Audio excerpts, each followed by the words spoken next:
नमस्ते प्रणाम भाई लोग, कैसे मालूम है कि सभी के मस्त हो स्वस्थ हो। तो आज मौसम काफ़ी भाई ठंडा मौसम रहल हटे, तो हम सोचे चले गए तनी अपन खेत खलिहान पे घूमे आओ जा। तो हमारा साथ आज बोला फूल भैया और अभिषेक भाई के तो चिंता योग बोलो, तो हम निकाली भाई अपना खेत खलिहान घूमे। और ये नहीं भाई जो नज़ारा बानू भाई एकदम दिल खुश हो जाता भाई।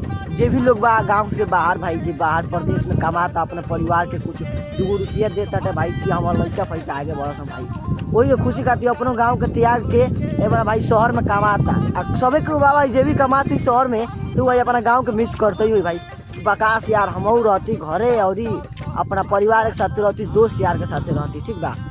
तो यही लोग के गांव के लोग का हम अपना कुछ दिखावल चाहते नहीं भाई। ये भी हमारे गांव के लोग भी वीडियो देखा था, देखो लो भाई।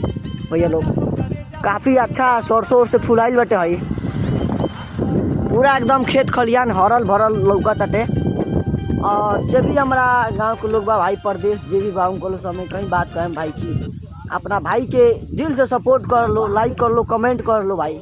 कहाँ से कि हम एगो भोजपुरी ब्लॉग बनाओनी, अब ब्लॉग बनाओनी कि जे भी भाई हमारा गांव के लोग बा देखो, दूर रह के भी देखो कि हाँ मेरा गाँव में का चलता, कैसन माहौल बा, कैसन स्थिति बा, हर एक चीज़ हम बताओ तो रहनी तो अलग से भाई। तो दिल से अपना भाई को सपोर्ट कर लो, लाइक कर लो, कमेंट कर लो, अपना भाई एकदम प्यार दो देखो भाई लोग।